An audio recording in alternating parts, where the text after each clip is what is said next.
I went to Japan and I met a Buddhist sculptor. This is the gentleman sitting in the back, Koke Eri. He's a renowned Buddhist sculptor in Japan. When I visited his studio, I immediately decided I wanted to carve Buddhist sculptures. My ideas of art, spirituality, and social change all came together in carving Buddhist sculptures. I asked him if I could study with him. He looked around, he said, "These are my disciples. They studied with me for at least 10 years. I decided that I could not make that commitment. I asked if I could come and observe them at work, and I went there the next morning, and he looked over at me, told one of his students, lend me a chisel, a scrap piece of wood, and I ended up studying with him for 2 years. These are examples of his some sculptures in progress for commissions for temples all over Japan and all over the world. He also did private commissions as well. And his wife also had disciples, 5 disciples or so, that would do gold leaf, and the gold leaf on his sculptures. Gold leaf is such an intricate process. Each sheet of gold leaf is so thin, if you breathe on it, it will literally blow away. And you cut those the sheets into these small strips, apply glue, and apply one line at a time. So amazing. She became a national treasure, and these are some examples of her work.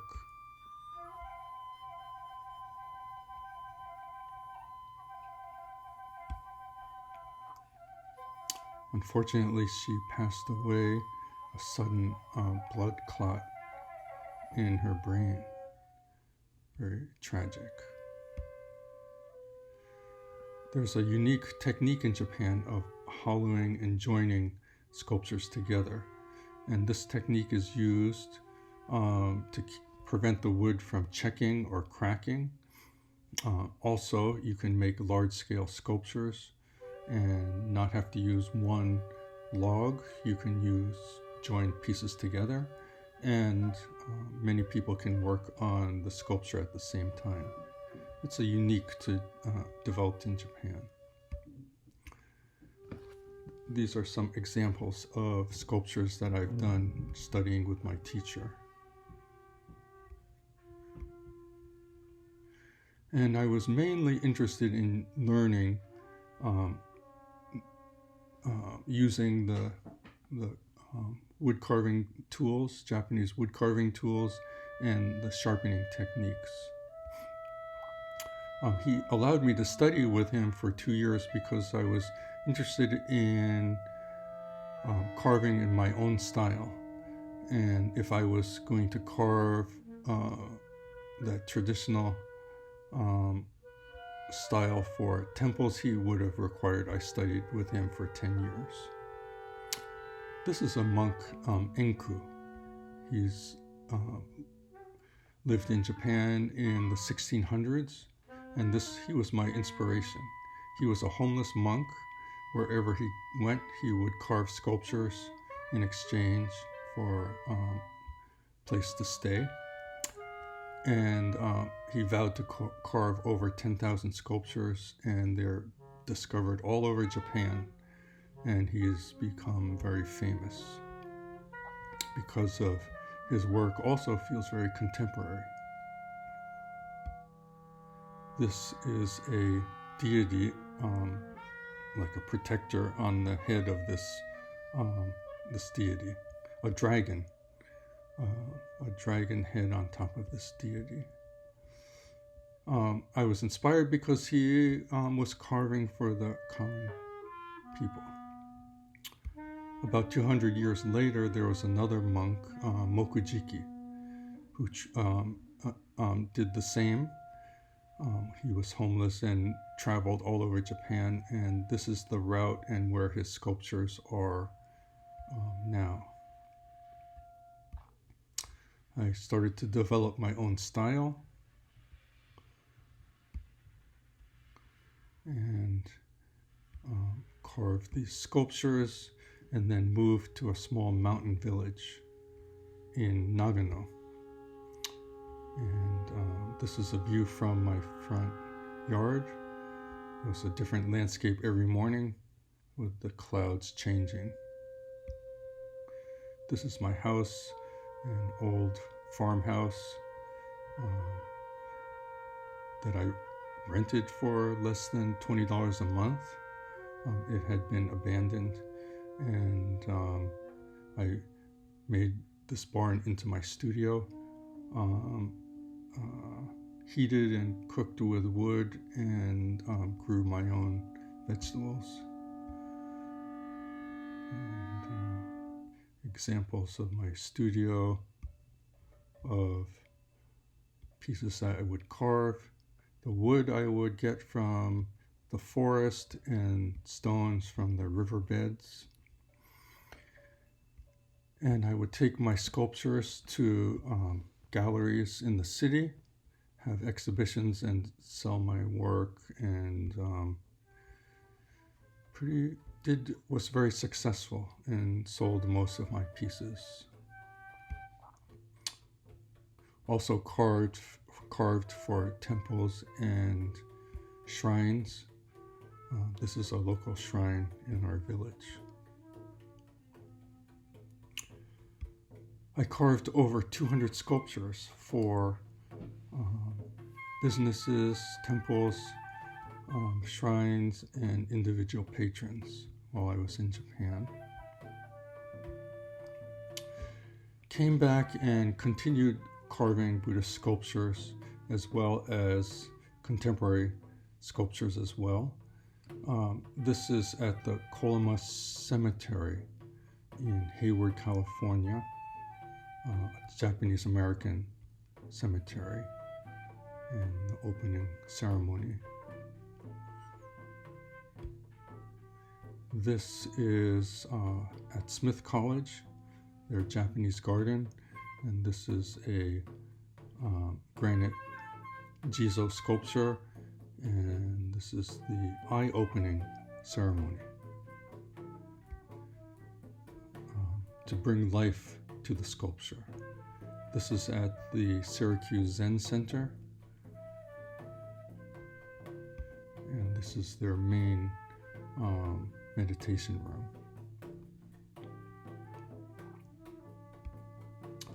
This is a baby Buddha. On Buddha's birthday, the tradition is to pour sweet tea over the baby Buddha. This is a ceramic piece. I also do workshops sculpting Jizo or sometimes Kannon in clay. And this is at the Great Vow Monastery in Oregon. This is a 7-ton block of marble, probably the largest piece I've carved.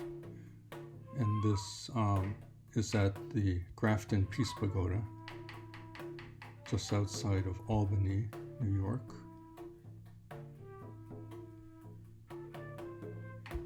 This is the Peace Pagoda, and the Buddha's in the center.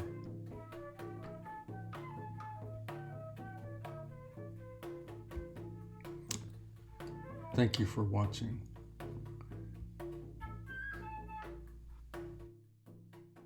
Start my sculptures.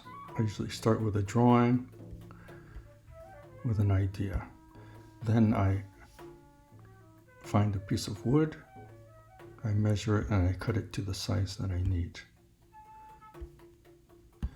Then I rough it out with a chainsaw, with a hatchet, and with a rotary tool.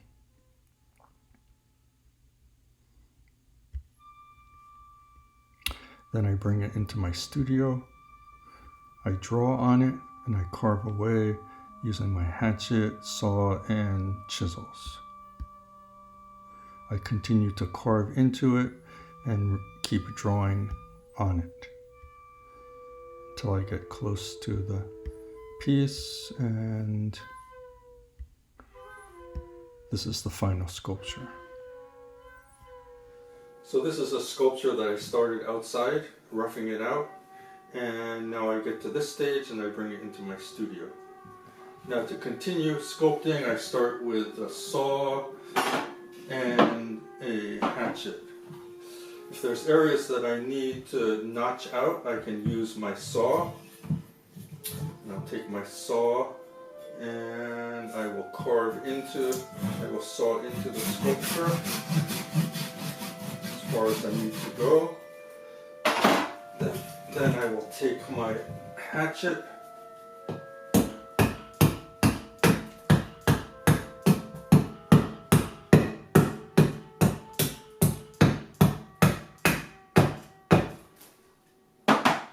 off the areas that I notched into. Then for larger areas I will use my hatchet. Any large areas that I can take off, I will use my hatchet.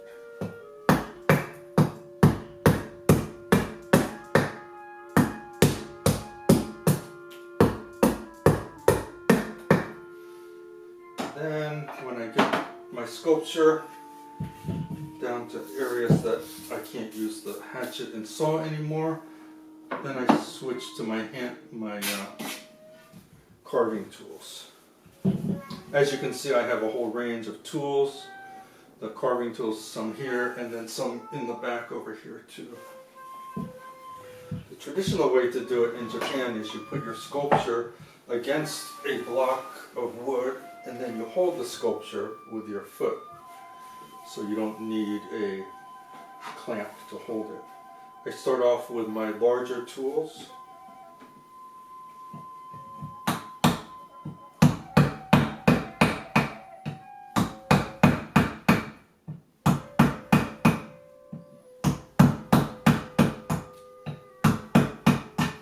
Then I can switch to different size tools, to a smaller tool.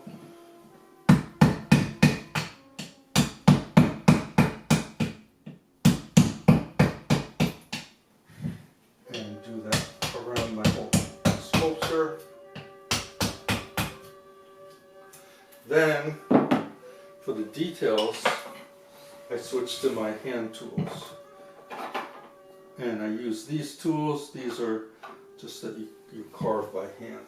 And then I'll carve into it with this tool.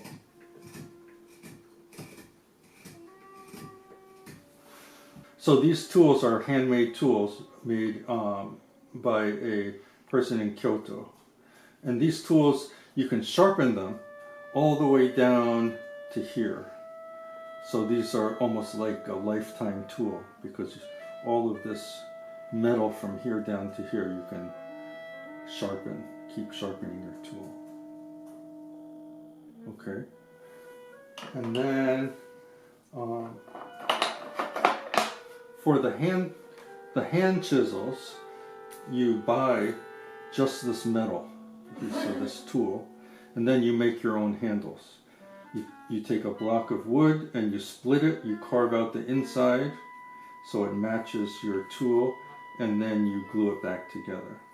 And what's nice about these tools is these tools you can sharpen all the way down to here. So all this metal you can sharpen away, and then when your blade gets shorter and shorter, you take some wood chips and you put it in here, and then that keeps your blade so it's exposed here. So I start sharpening tools. Sharpening tools is an art form in itself. So you start with a rougher stone, and these are water stones, so they're soaked in water.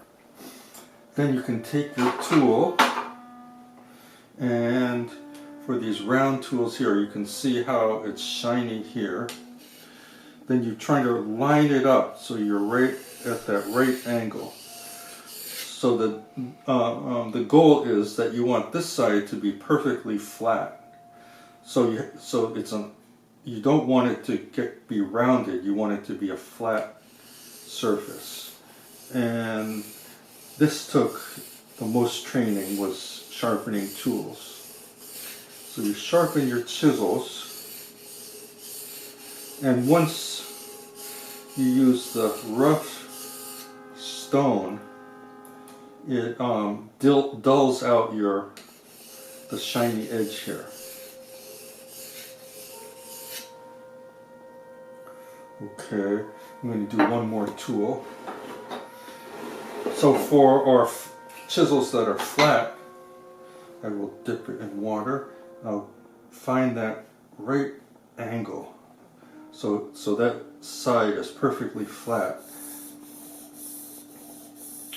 I'm using my elbow as a guide, and I want to keep it at that same angle the whole time, and the goal is not to round out that flat side there. And so you have this whole side kind of dulled out. Then you just touch it on the other side to take off that burr. Then we switch to the finer stone. Also, wet it with water. And this same thing, I'm finding that edge. And I go across that edge. And I try to use the whole stone, so I don't round out the stone, but keep the whole stone flat. So I do this one side, and then I take off the burr with the other side. Okay, and then with the round tool, I do the same thing with my fine stone here, and I sharpen it, and I try to sharpen it so I get this whole side becomes shiny again.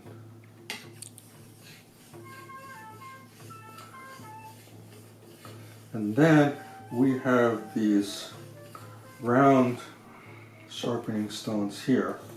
Find a stone that matches your curve, and then you just touch it on the side to take off that burr again on that tip. Okay. Carving with stone. When I start and want to take large pieces off, I will drill holes into the stone and insert these wedges. I will tap on each wedge a little at a time until the stone cracks, and then it splits. Then I will use larger hand chisels and break off larger pieces, and then switch to hand chisels, smaller hand chisels for the details.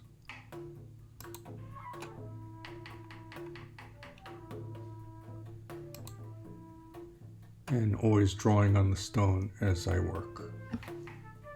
So first, this is a power tool. This is a diamond blade that you can put on here. This is for cutting into the stone. This blade is a grinder blade, so for smoothing out surfaces on the stone. These are wedges.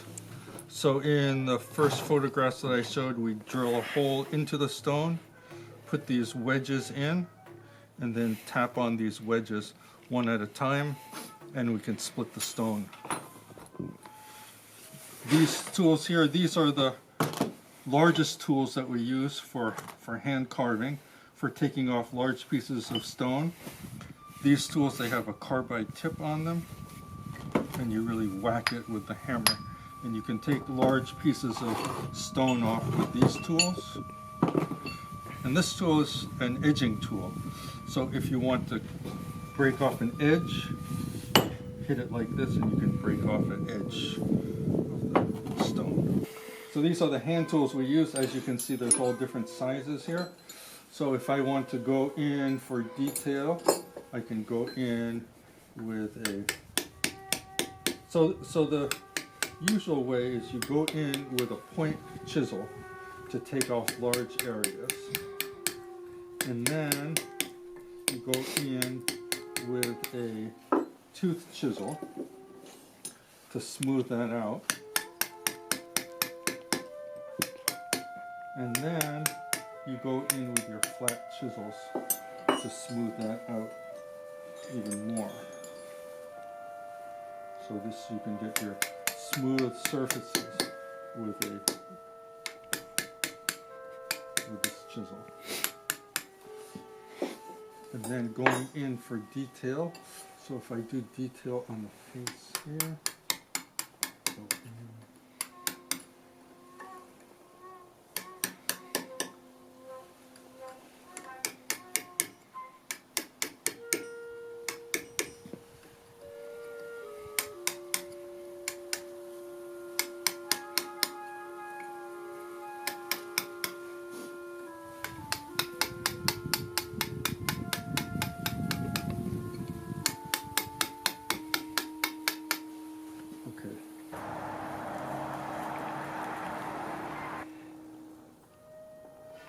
So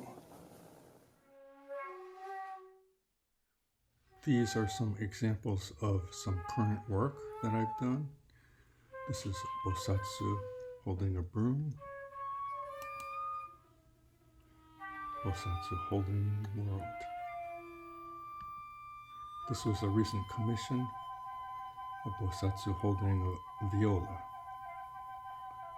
This was for a woman that just contracted cancer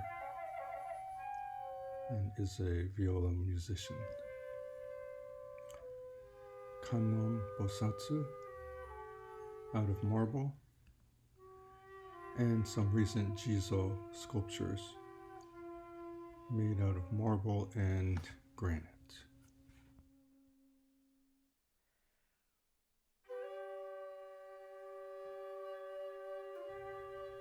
These are some of my available sculptures. I do not have many on hand, but I do commissions. This is Amida Buddha, about 13 inches tall. This is a sitting Amida Buddha, about 15 inches tall. And this is Jofukyo Bosatsu. I'd like to read a quote about the sculpture. There is a bodhisattva named Bodhisattva of Never Despise, also known as Jofukyo Bosatsu, who appears in the Lotus Sutra and who practices the teaching of the Lotus Sutra. He bows and pays reverence to whoever he meets with folded palms. He is a monk but does not read sutras. Before anything else, he bows and venerates others. At a time of decline of the Buddha Dharma, when the hearts of the people are hardened and dissolute, lecturing others based on academic learning will not do to cure them. In terms of sophistry, one cannot win. Bodhisattva never despises, only bows and venerates, and speaks of the significance of his veneration. He bows and utters the words, "I deeply respect you. I shall never despise you, for you shall eventually become Buddha." When hearing these words and receiving veneration, maybe 1 in 1,000 might start to think whether he or she has the seed of Buddhahood, or something that deserves veneration by others. This is the only way to emancipation. If we were to say that we would not venerate others because they do not venerate us, nothing good would come out of it. A likely outcome would be a spat. We must find the reverent in our heart and mind if we wish to lead a noble life. If our eyes are open to see the reverend within our heart and mind, we will find everyone we see reverent. Everyone becomes the object of veneration. This is when peace will prevail in the world.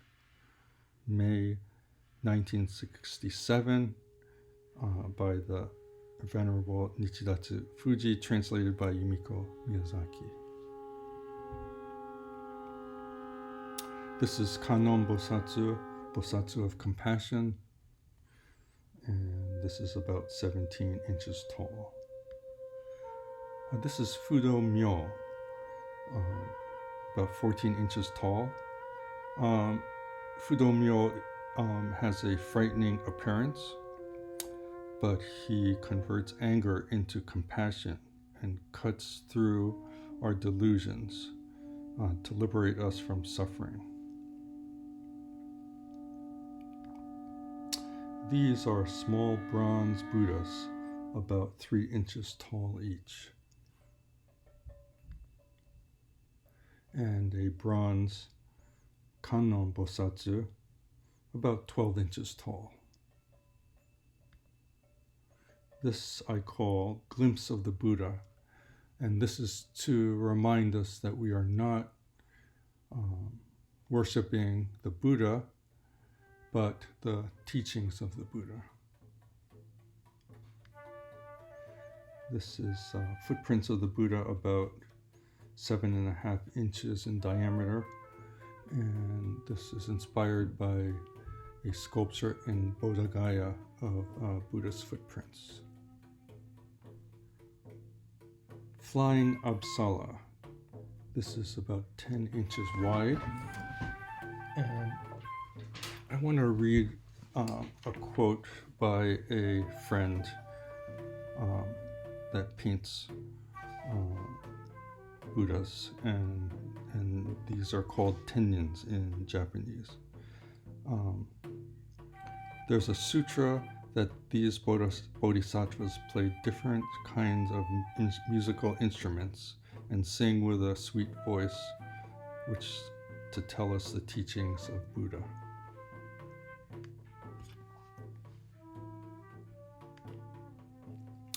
And this is the wheel of the Dharma. Turning the wheel of the Dharma is used often in Tibetan sculptures. And for a few hundred years after the Buddha passed away, he was never depicted as a person, but as a symbol of the wheel of the Dharma, and sometimes as the Bodhi tree. And it's my thought that Buddha did not want to be depicted as a person, so, as the danger that we would be worshiping an icon, but we are really worshiping the teachings of the Buddha. These are bronze mountains. This base is about 27 inches wide, and the whole thing is about 7 inches tall. And these are inspired by Japanese rock gardens, and these are Buddhas for your coffee table, so you can move them around to make your own mountains in your own landscape. Thank you again.